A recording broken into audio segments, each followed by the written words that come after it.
가끔 성경 공부를 할 때나 또는 축복의 여정을 할 때는 자주 적게 합니다. 종이 하나에다가 인생에서 영향을 많이 받은 사람은 누군가, 또는 인생의 전환점은 어디였는가, 만약 이 땅에서 마지막이라면은 누구한테 편지를 쓰고 갈 것인가 적어보라고, 그런 시간이 일부러 자주 합니다. 그 대부분의 내용은 그분들의 관심이 무엇인가를 알 수 있습니다. 뿐만 아니라 그 관심이 그분들의 인생이기 때문에 대충 물어볼 때가, 또 적으라 그럴 때가 많습니다. 요즘 저한테는 누가 적으라 그러면은 상록회에 대한 관심이 있습니다. 왜냐하면은 우리 상록회 어르신들이 금년에 몇 분 돌아가실까 그 걱정이 돼서, 연세 드신 분들이 많은 교회는 계속 돌아가시기 때문에 예배자의 자리가 준다는 것보다가도 함께 신앙하던 사람들이 떠나가기 때문에 마음이 아프잖아요. 어느 날 한 분 목사님 그런 이야기를 한 적이 있습니다. 예배 자리에 숫자가 주는 거 안타까워했는데, 그런데 자기가 얼마나 못난 목사였는지, 그게 아니라 그분들의 영혼을 준비를 제대로 못 해준 거에 죄책감을 느낀다고. 자, 아무튼 요즘 저한테 많이 마음에 남아 있습니다. 금년에는 하나님 나라에, 천국에 많이 가셔야 될 분들이 안 계셨으면 하는 마음이, 우리 상록교 어르신들 중에 금년 한 해 계속 건강하고 또 건강했으면 좋겠다라는 그런 마음이 저 마음에 많이 남아 있습니다. 그래서 오늘 새벽에 잠도 안 오고 여기 와서 있었습니다. 늘 저 있는 자리가 그러니까.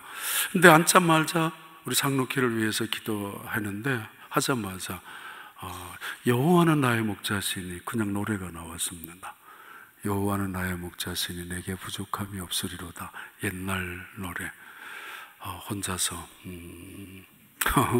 마치 솔리스트들처럼 하다가 다시 기도하다가 다시 그 마지막에 또 그 찬양을 마쳤는데, 하도 소리를 혼자서 많이 했기 때문에 아무도 안 들으니까 목이 갔습니다. 다행이지, 소리 안 지를 테니까. 우리가 생각을 많이 하는 거, 관심이 많다는 겁니다. 중요한 거는 대부분이 걱정거리입니다.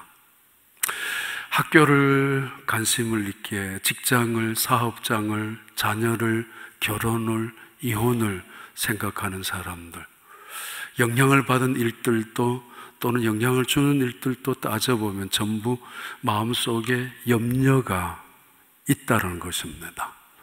그래서 걱정합니다. 그래서 더 많이 염려를 합니다. 계속 오늘 말씀을 전반기에는 마무리를 할 생각입니다. 몇 년 전에도 가끔씩 이야기 드렸습니다. 2018년도에는 하나님의 나라라는 주제로 가능한 그런 주제로 목회를 할 것이고 설교를 할 것이라고. 하나님의 나라에 대한 주제 계속 전반부 마침을 마치려고 하는데, 마태복음 6장 33절 우리 한 번 더 읽고 시작합니다. 그런즉 너희는 먼저 그의 나라와 그의 의를 구하라. 그리하면 이 모든 것을 너희에게 더하시리라. 이 말씀으로 2018년 1월달 시작을 했습니다. 하나님의 나라와 하나님의 의를 구하자는 것. 이게 도대체 무슨 말인가? 오늘 한 번 더 정리를 하려고 합니다. 한 번 더 생각을 해보려고 합니다. 이 말씀이 무엇을 가리키는지. 가끔씩은 클리어하게 이해가 안 될 때도 많이 있습니다만은, 그래도 이 말씀이 무엇인지 좀 더 적극적으로 아는 것이 필요하다라는 생각이 듭니다. 이 말씀의 의미는 첫 번째는 이런 것입니다. 인생은 선택이 아니다라는 말입니다. 우리는 오해할 때가 있습니다. 그리고 착각할 때가 있습니다. 인생을 선택이라고. 아침에 일어나면서부터 저녁까지 선택이고, 일생 살아가면서 학교, 결혼, 직장, 사업 모든 것들도 선택에 의해서 우리는 결정되고, 그 선택을, 잘못한 선택을 후회하고 잘한 선택을 축복이라고 여기고 살아갑니다. 근데 예수님께서는 이렇게 말씀합니다. 도대체 너의 관심이 어디 있느냐고 묻고 있습니다. 너의 관심은 무엇이냐고, 너가 인생 속에서 가장 소중하게 여기고 가장 귀하게 여기는 것이 무엇이냐라고 묻고 있는 그런 말씀 속에서 너희는 먼저 그의 나라와 그의 의를 구하라고. 인생은 선택이 아니라 우선순위를 가르쳐주는 말씀입니다. 무엇을 위하여 살 것이냐, 너의 관심은 어디에 있느냐고. 무엇을 먹을까, 무엇을 입을까, 무엇을 마실까, 이 관심이 너에게 있는 관심이냐, 이것을 통해서 너희들은 끊임없이 헛수고의 인생을 살 수밖에 없을 거라고. 우리 어차피 선택하는 것이 우리의 몫일 텐데, 그러나 하나님은 우리에게 예수님을 통하여 말씀하십니다. 선택이 아니다고, 우선순위라고. 다시 말하면 인생의 가치관을 말합니다. 너의 중심은 어디에 가치관을 두고 너의 생각은 무엇에 관심이 있느냐고. 자다가도 벌떡 도박하는 이야기가 들면 도박하는 장소에 오라 그러면 쫓아가는 사람, 평생 새벽에 일어나지 기도한다면 말도 되지 않는 사람이 술 모이는 자리에 참석하라 그러면 이건 뭐 길을 쓰고 그 관심이 거기에 있는 거거든요. 거기에 나름대로 인생을 살아가는 가치가 거기에 있다는 것이죠. 이런 선택이 인생이 아니라 우선순위를 정해놓으라고. 너의 구체적인 가치관과 너의 소중히 여기는 것이 무엇인가를 생각하라라는 그런 의미의 말씀이, 너희는 먼저 그의 나라와 그의 의를 구하라는 말씀 속에 담겨져 있는 뜻이기도 합니다. 예를 들면 어느 가정에 화재가 불이 났습니다. 깜짝 놀라서 돌아온 그 부인이 집 안으로 달려들어갑니다. 불길이 막 솟고 있는 중에도 사람들이 깜짝 놀랐습니다. 야, 대단한 어머니다. 분명히 저 가정 안에 아이가 있을 거라고. 아이를 데리고 나오는 줄 알았지만은 보석통을, 누가 보든지 보석함을, 폐물이 들어있는 보석함을 들고 나왔습니다. 시간이 지난 후에야 2층 창문에 살려달라고 이제는 끝이 나는 그 아이 하나가 울부짖고 있습니다. 평소에 나의 가치관을 어디에 두고 있는가? 선택이 아닙니다. 평소에 나는 어디에 우선순위를 두고 살아가는가? 이 문제를 예수님께서 우리를 향하여 던져주고 있습니다. 너는 무엇에 관심을 갖고 살아가고 있느냐고. 마태복음 6장 19절부터 21절의 말씀을 이렇게 비유합니다. 너희를 위하여 보물을 땅에 쌓아두지 말라. 거기는 좀과 동록이 해하며 도둑이 구멍을 뚫고 도둑질하느니라. 그리고 오직 너희를 위하여 보물을 하늘에 쌓아두라. 거기는 좀이나 동록이 해하지 못하며 도둑이 구멍을 뚫지도 못하고 도둑질도 못하느니라. 그리고요, 내 보물이 있는 그곳에는 내 마음도 있느니라. 봉사를 할 건가 말 건가 선택으로 생각합니다. 헌금을 해야 될까 말아야 될까, 이게 우리의 선택의 몫이라고 생각합니다. 아닙니다. 가치관의 문제입니다. 선택이라고 생각하면 죽어도 우리는 하나님 앞에 나아가서 섬기고 봉사할 시간은 한 번도 없습니다. 우리는 급하게 살아가는 이민자들이기 때문입니다. 그리고 어렸을 때부터 네 발등에 불부터 끄라고, 네 주제를 알라고, 마치 내 앞에 앞가림을 못하면은 큰일 날 것처럼, 그래서 언제나 급한 일에 쫓기고 살다 보니까 가치 있고 의미 있는 일을 한 적이 없습니다. 우리의 모든 타임 스케줄이나 우리가 타임 매니지먼트를 할 때도 마찬가지입니다. 급한 일부터 합니다. 그것이 소중한 일은 반드시 아니라는 거 알고 계시면서도 급한 일 때문에 우리는 허둥지둥 살아갑니다. 늘. 그리고는 언제나 바쁘게만 살아갑니다. 이쪽에서 빌려서 이쪽을 메꾸고 저쪽에서 빌려서 이쪽을 메꾸며 그렇게 살아오는 인생, 주님이 묻고 계십니다. 무엇이 관심이 있느냐고. 너는 무엇 때문에 살아가고 있느냐고. 그러면서 삶의 우선순위에 대해서 먼저 해야 될 것을 가르쳐주고 위에 올려두을 것을 확실하게 우리에게 말씀하고 계십니다. 이 순서가 틀어졌을 때 우리의 삶은 언제나 헝클어지고, 이 자리 배치를 잘못했을 때 우리의 삶은 늘 뭔가 되는 것 같다가도 무너지고, 얻은 것 같다가도 나중에 계산해보면 아무것도 남지 않는 것입니다. 우리 어렸을 때 실패 꾸려미가 있는데 이거 자주 꼬여질 때가 있습니다. 저희 어머니는 바느질을 많이 하셨습니다, 저 기억에. 그리고 재봉틀도 많이 하셨는데 가끔씩 이거 실타래를 풀어달라고, 그때 잘 못하죠, 어린아이니까. 그러면 가르쳐 줍니다. 끝을 잡으라고, 그리고 끝을 찾으라고. 처음과 나중을 알아야 합니다. 그것이 무엇인지, 어디가 시작인지를. 이거 없이 급한 일부터 쫓아가면은 그 실타래는 끊어야 합니다. 답답하니까, 시간 걸리니까 잘라버려야 합니다. 그렇게 우리 인생이 헝클어질 때마다 순서를 바로잡는 것은커녕 발등에 불 끄면서 살아온 것이 우리였습니다. 그런 그들을 향하여 예수님 말씀하십니다. 너희는 먼저 프로토스를 먼저, 가장 우선 프라이오리티를 말합니다. 많은 일들 중에 오직 한 가지 일 해야 될 것을 먼저 말하는 프로토스, 그런 의미의 헬라어입니다. 먼저 우선순위를 말합니다. 그래야 순서가 바로 잡히죠.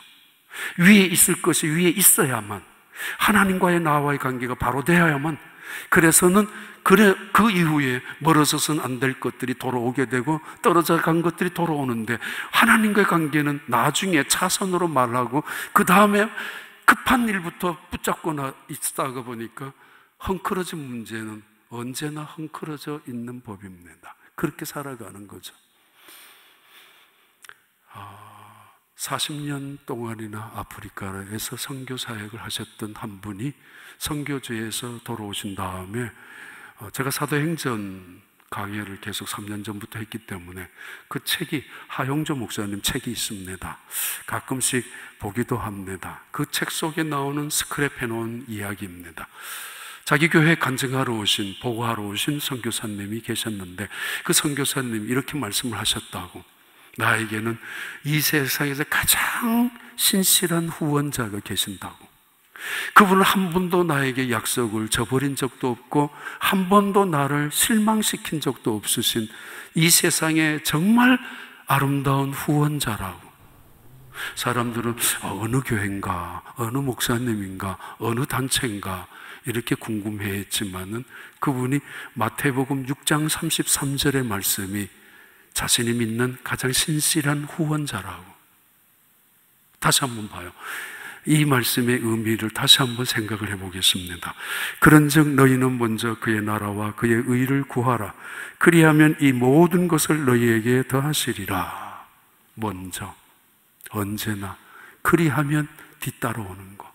이 선교사님이 40년 동안 선교사역, 힘들 때, 어려울 때, 외로울 때, 답답할 때, 때로는 고통스러운 죽음의 직전 속에 놓여 있을 때도 이 말씀을 주셨던 예수님이 그에게 가장 강력한 후원자였다고. 그의 관심은 같이 가는 이 말씀, 예수님, 하나님이었다는 사실입니다. 인간적으로 나를 후원하는 어느 교회, 어느 단체, 어느 목사, 그런 것이 그의 관심이 아니라, 그래서 무엇을 먹을까, 무엇을 마실까, 무엇을 입을까, 물질적인 것에 대한 관심이 온통, 그것 관심을 갖다 보면 온통 걱정, 염려에 사로잡힐 수밖에 없는데, 그것이 아니었다는 이야기입니다. 물론 우리는 이 세상에 살아가면서 염려할 수밖에 없는 일들이 있을 때도 있습니다. 근데 그 다음에 중요한 문제가 나올 수 있습니다. 염려를 왜 하지 못하게 하는가? 대학교 강의실에서 교수님 한 분이 학생들을 불러 모아놓고 이렇게 말했습니다. 자, 여기 항아리를 큰 거 가지고 왔다고. 큰 돌, 작은 돌, 그리고 모래 세 종류를 갖다 놓고 이 항아리 속에 다 집어 넣을 수 있도록 하라고.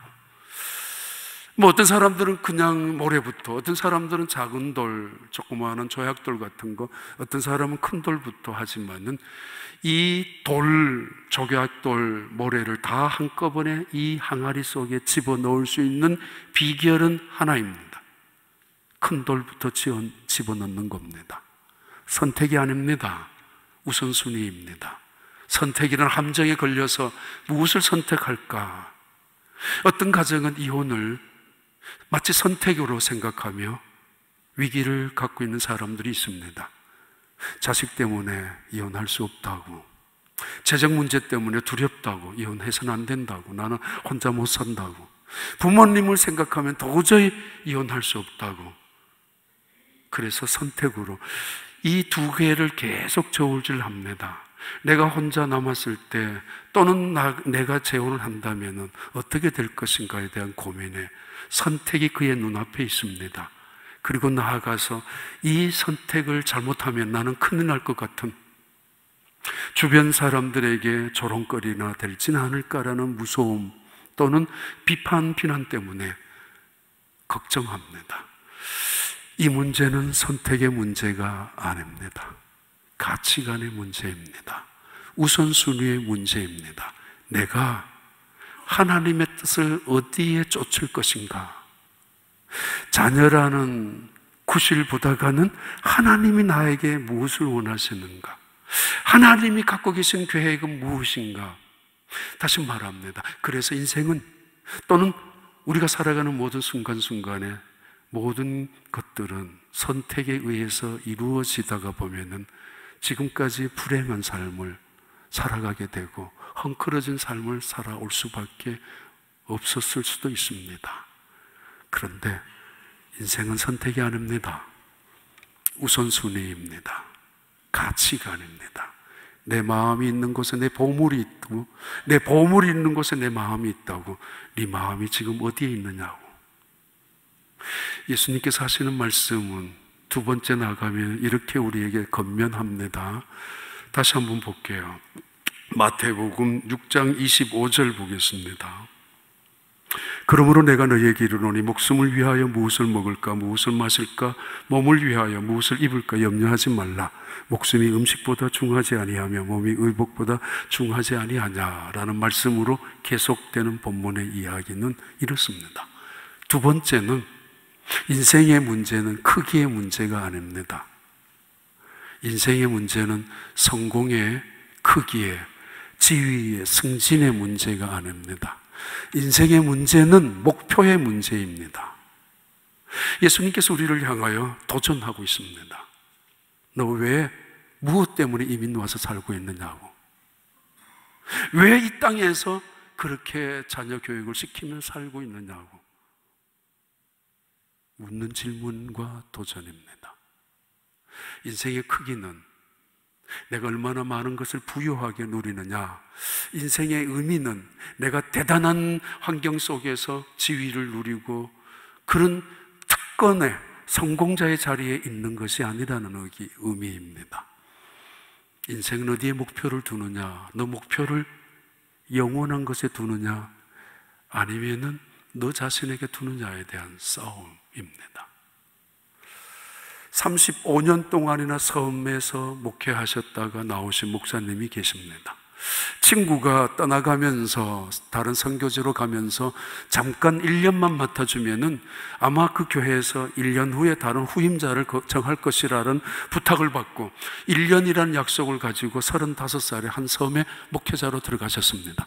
그런데 1년이 지나도 후임자를 찾을 수가 없었습니다. 그때 그 교회에는 남짓 10명 정도였는데, 그리고는 이 분이 가서 이제 목회를 하면서 20명으로 부흥이 되기도 했습니다. 2년, 3년, 4년이 지나면서 후임자를 찾았지만 아무도 오려고 하지 않았습니다.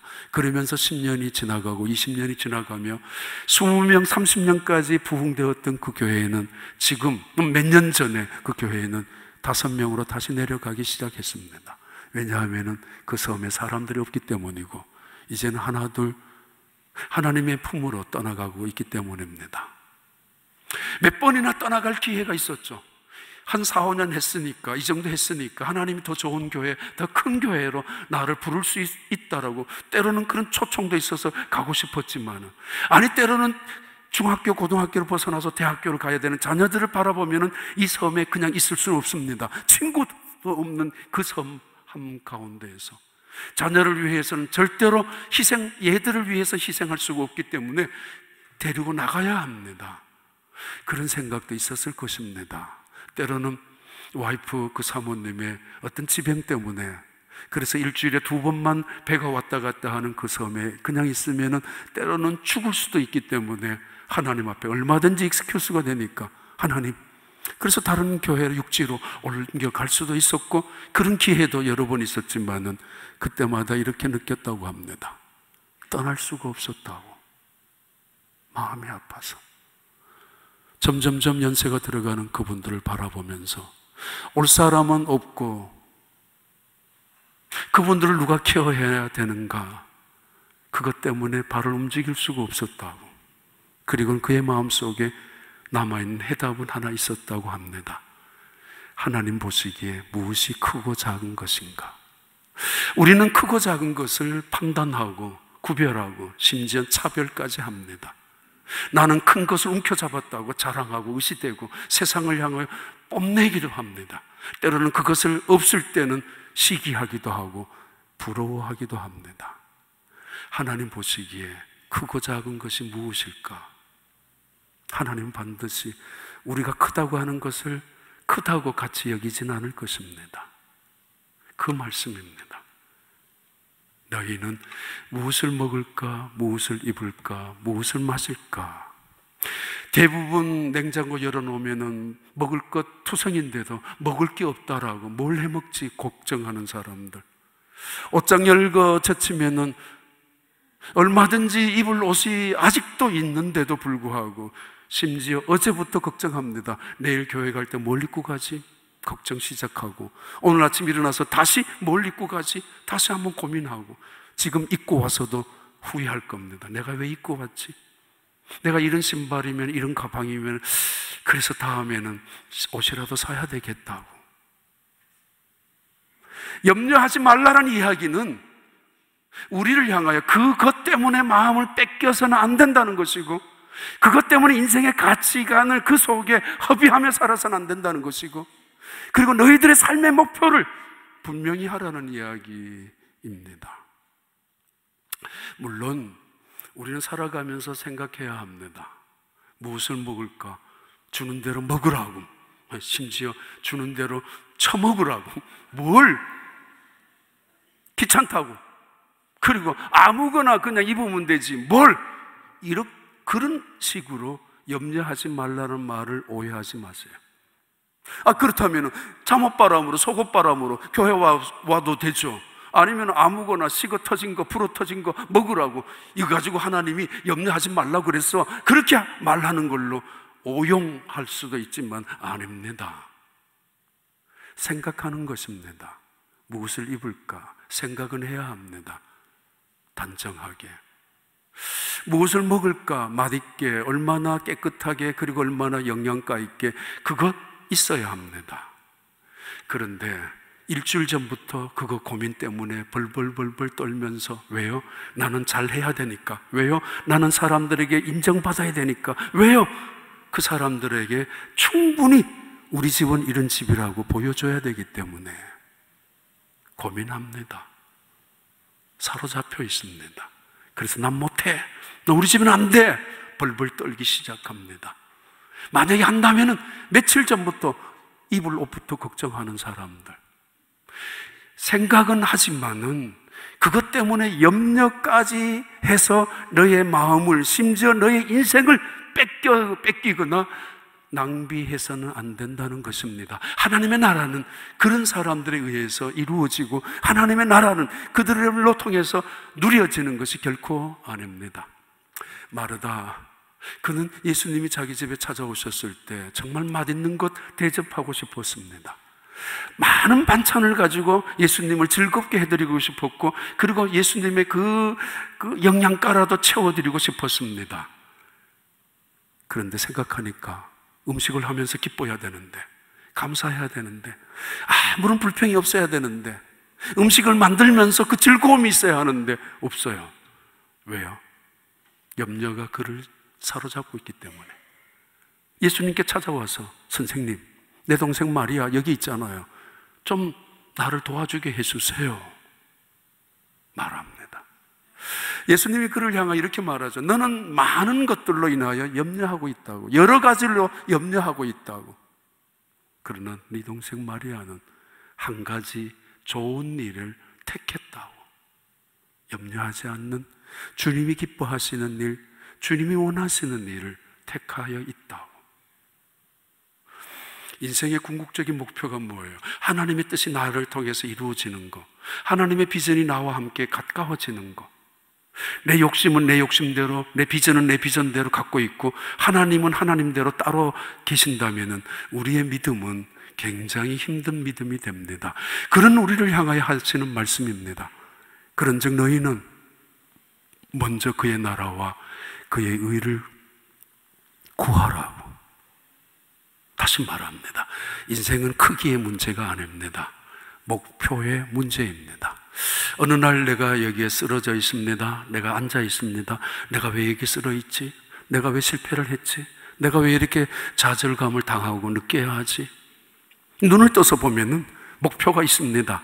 왜 살아야 하는지, 내가 미국 땅에 왜, 휴스톤에 또는 우리 교회에 왜 있는지를, 목표를 갖고 있기 때문에, 그것이 하나님이 내게 주신 감동으로 남아있기 때문에 나는 쓰러져도, 때로는 시련 혹은 시험을 당해도 넉넉히 이길 수 있습니다.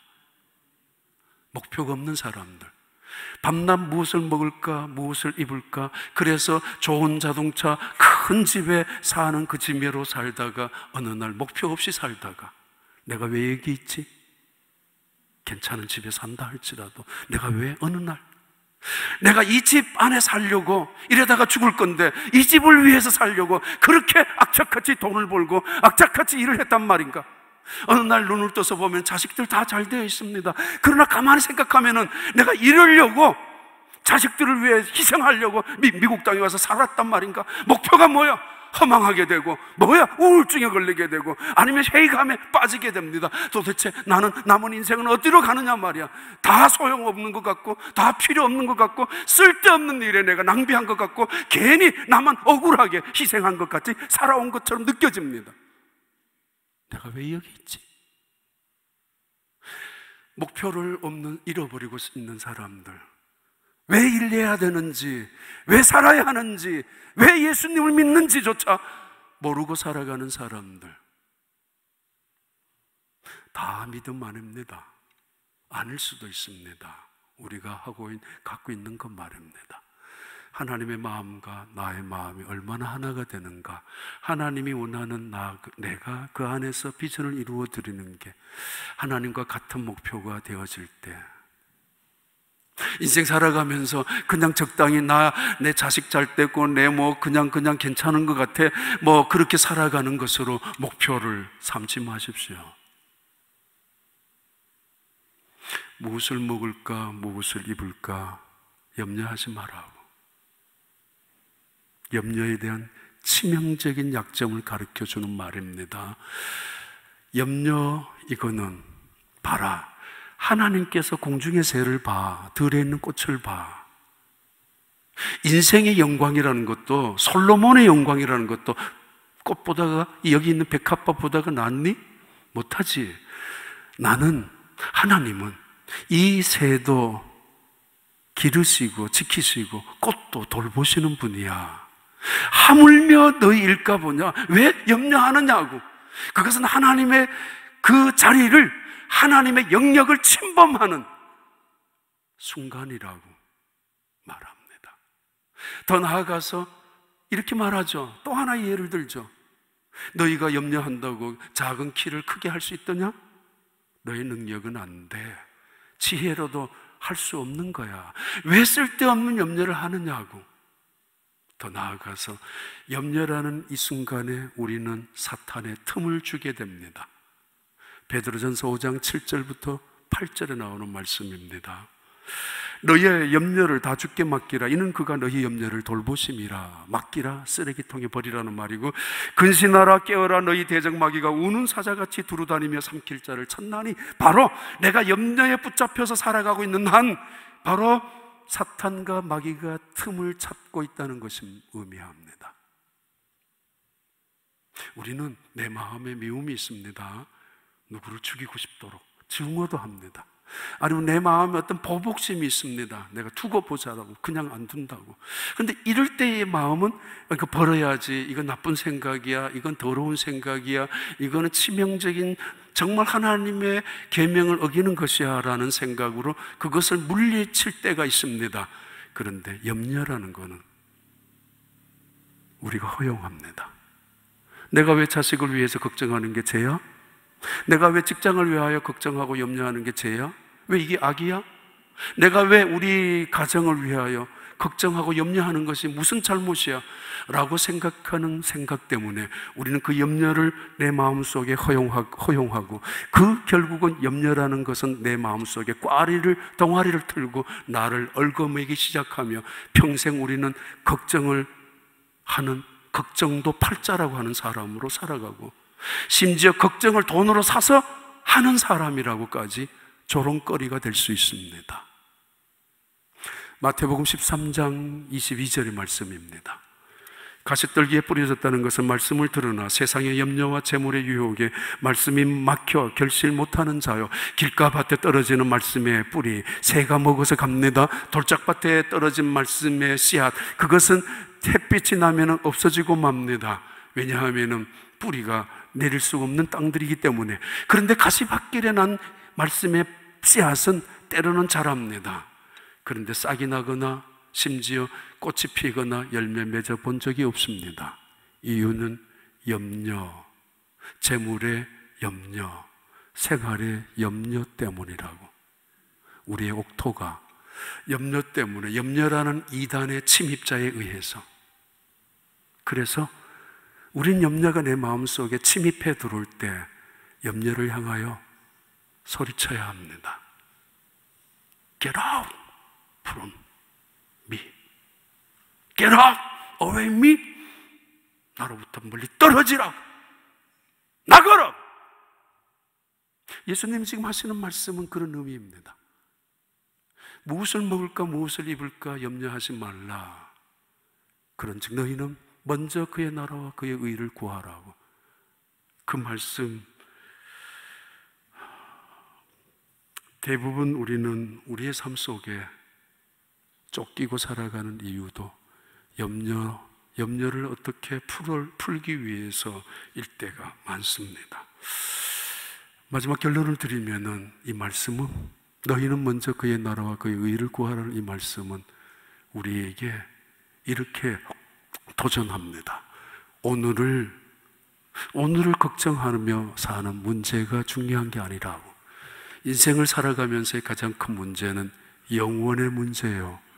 영원의 문제는 믿음의 문제예요. 믿음의 문제란 너의 인생의 주인이 누구냐라는 문제를 우리에게 가르쳐주고 도전해주는 문제입니다. 너 믿음 있느냐고 묻고 있습니다. 왜냐하면 무엇을 먹을까 무엇을 입을까 염려하는 이 사람들은 이방인들이라고, 믿음이 없는 사람들이라고, 하나님을 믿지 않는 사람들이라고, 자기 인생에 자기가 왕이고 자기 인생에 자기가 주인인 사람들이기 때문에, 그래서 그들은 그것을 구하고 그것을 추구하고 거기에 집착하고 그것을 자랑하고, 때로는 그것 때문에 죽고 싶은 심정도 가지는 이유가 하나님을 믿지 않는 사람들이기 때문이라고. 오늘의 문제는 오늘의 문제가 아닙니다. 이 세상에 살아가면서 영혼의 문제입니다. 그리고 더 나아가서 이 영혼의 문제는 믿음의 문제임을 가르쳐 줍니다. 그리고 궁극적으로 너의 인생은 주인은 누구냐라고. 사람은 두 주인을 섬길 수 없습니다. 물질과 하나님을 겸하여 섬길 수 없습니다. 둘 중에 하나를 택해야 합니다. 다니엘은 사자굴 앞에서 하나님으로부터 믿음을 시험받았습니다. 모세는 홍해라는 거대한 바다 앞에서 하나님께서 묻고 계셨습니다. 너 나를 믿느냐고. 10가지 재앙을 통해서 이미 하나님이 어떤 분인가를 알고 있었던 모세는 다시 한번 그 마음속에 하나님을 향한 신앙 고백을 합니다. 거대한 파도더미 앞에서 하나님이 물었습니다. 너 날 믿느냐고. 그러면 팔을 내밀라. 사자굴 앞에 맞닥뜨려 있는 다니엘, 하나님 묻습니다. 속으로 너 날 믿니? 예. 그러면 던짐을 당해도 괜찮을 거라고.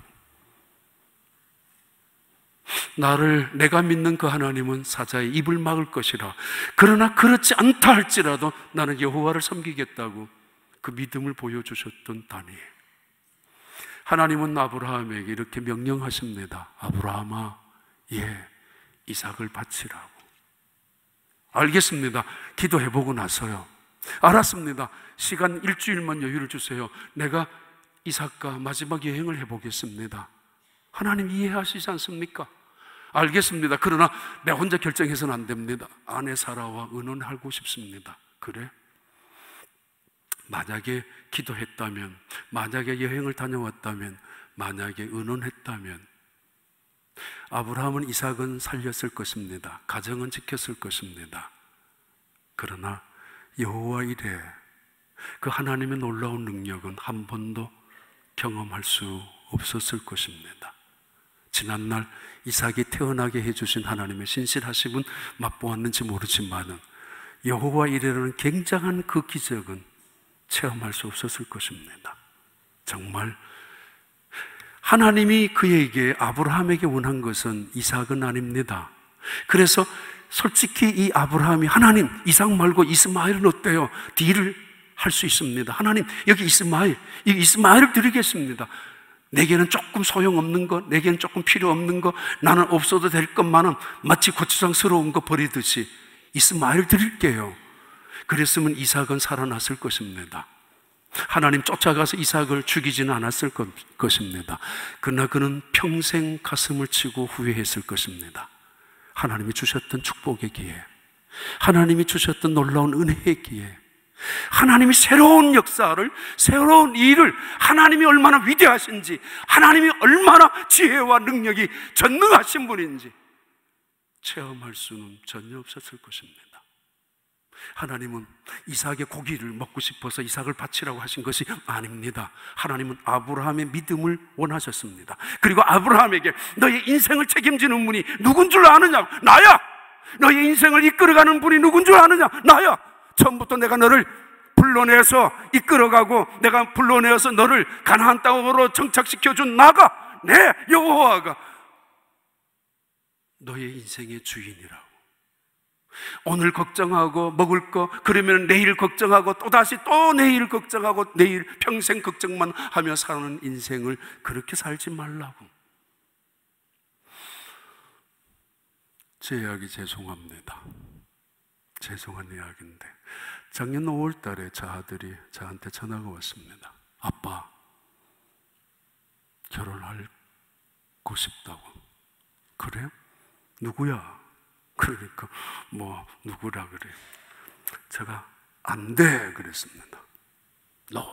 왜냐하면 그때 한국에 중매하는 두세 사람이 있었기 때문에, 그리고 또 그거는 아니기 때문에 다시 전화가 왔어요. 전화할 놈이 아닌데 다시 전화. 아빠, 엄마를 설득해달라고 그랬는데 아빠가 그러면 어떡해? 아빠는 목사가 아니냐고.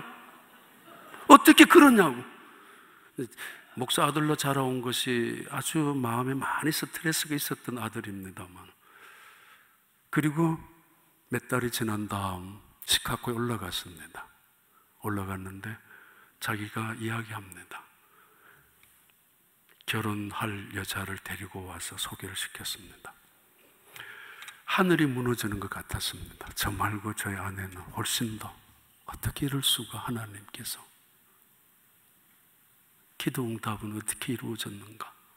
평생 두세 시면 새벽마다 교회 가서 엎드려 기도했었는데, 그것도 교인들을 위하여 수첩에 적어가지고 이름 적어가지고 그들의 기도 제목을 적어가지고 한 20년 가까이는 그렇게 했었는데, 교회를 잘 되기 위한 기도였고, 그리고 그것이 우리 자식들에게 복이 아닐까 그렇게 생각해서 이런저런 일이 있을 때마다 사실은 내 것 챙기지 아니하고 섬기려고 했던 것도 그 복이 내 자식들에게 가지 않을까라는 생각 때문에 있었는데, 하나님 어디 계시는가? 왜 이러지?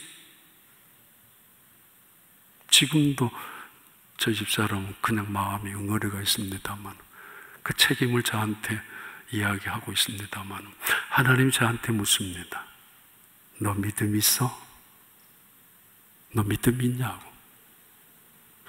9월 달쯤 결혼식을 할 생각이었는데 허리케인이 또 찾아왔습니다. 우리 동네.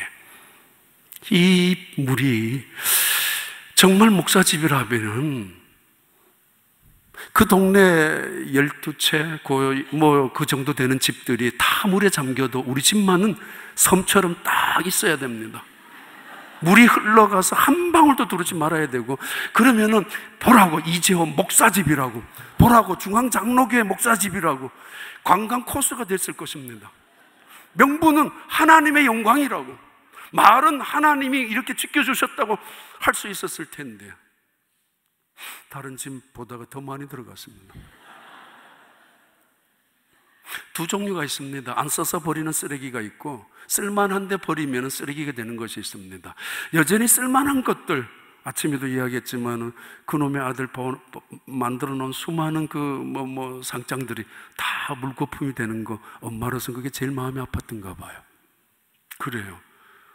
죄송합니다만 그래도 SAT라는 거 일부러 2번이나 쳐서 지가 2번 더 만점을 받았고, 아니면 영어 수학 우리 장로님 자녀들도 다 알지고 있지만은 영어 수학 경시대에 가면은 한 10분 만에 다 끝냅니다. 다른 애들 반도 안 하면. 거기 관리하는 집사님들이 아니 얘 그냥 일어난다고 보면 다 했대요. 그리고 교회에서 봉사도 아침 주일날 중학교 때부터 찬양팀 리더로서 5년, 6년을 했습니다. 우리 교회 몇 명 안 됐으니까 그때 당시에. 그럼 하루 내내 학교 갔다 와서 찬양 리더이니까 곡을 준비하고 다른 애들에게 그거 가르쳐 줘야 되니까 제 마음속에는 저러는 것보다 학교 공부를 조금만 해도 탑 5가 아니라 그 앞에도 탑에도 들 수 있을 텐데 공부를 조금만 하지 하루 종일 5시부터, 그래도 마음속에는 아니야, 하나님께서 좋은 걸 더 큰 보상을 하실 거야 라고 했었는데, 우리의 기대와는 다르게 결혼식을 하고 돌아올 때 마음속에 하나님 앞에 하나님이 묻는 질문입니다. 너 나 믿느냐고. 이번 허리케인 쓰레기 거의 다 쓰레기가 되는, 사실 그랬죠. 그 비가 오기 전에 며칠 전부터 이미 저희 집사람 마음도 추스려야 되고, 그래서 집을 페인트 칠을 자꾸 했습니다. 가슴 진정도 하고, 그러면서 저한테 책도 좀 정리 좀 해놓으라고. 그런데 그 아까웠던 책들 다 쓰레기가 되고 말았습니다. 하나님 묻는 것 같았어요. 나 믿느냐고. 나 믿느냐고.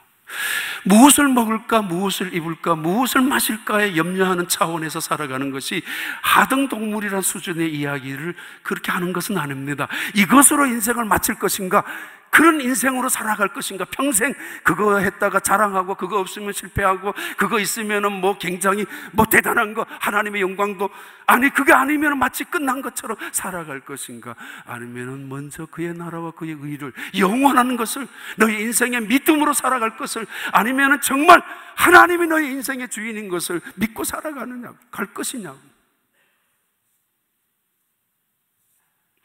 어떤 여자 전도사님이, 우리 교회는 아닙니다, 연합여성교회 회장한테 한 대 뺨을 맞았습니다. 연합여성교회가 모였는데 이제 여자 전도사님 담당자니까 소개를 해야 돼요. 우리 집사님이십니다, 집사님이시다 했는데 연합 전체 여성교회 회장을 늦게 소개를 했던가 봐요. 이 여자 집사님이 뺨을 내리쳤습니다. 전도사님을. 그 사람들 앞에서 속이 상하고 분노하고 창피스럽기도 해도 이 여자 전사님 담임 목사님한테 울면서 쫓아갔습니다. 목사님, 왜? 집사님이 나를 때렸다고. 참으세요.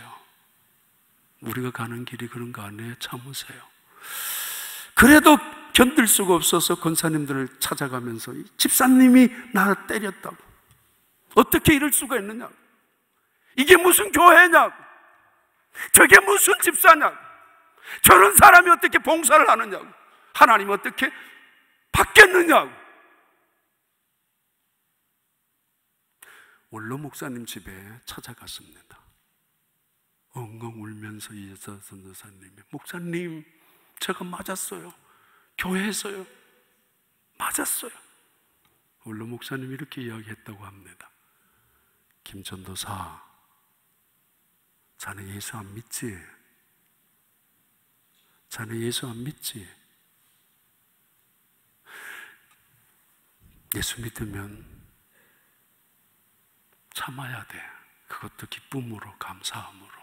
그 사람은 놔둬. 우리가 갖고 있는 믿음, 우리가 갖고 있는 봉사도 다 믿음이 아닐 수도 있습니다. 너희는 먼저 그의 나라와 그의 의를 구하라.